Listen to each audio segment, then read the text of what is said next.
and Old Testament accounts of regeneration, and were the Old Testament faithful believers able to be regenerated?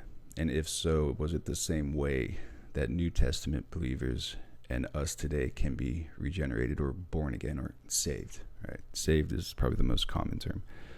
And we'll get into that.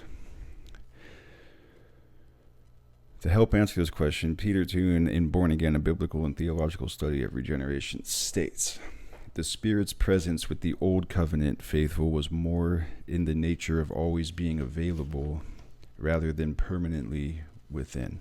So it was always externally available and readily available for whenever they needed forgiveness and their sins removed, but it was not in the same way permanently living inside of the believers of the new covenant. So us today.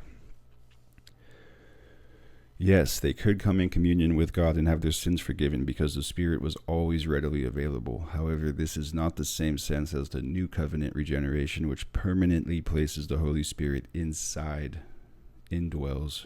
inside of believers.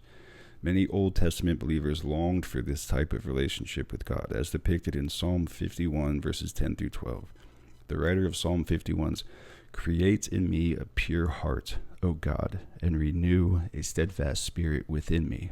Do not cast me from your presence or take your Holy Spirit from me. Restore to me the joy of your salvation and grant me a willing spirit to sustain me.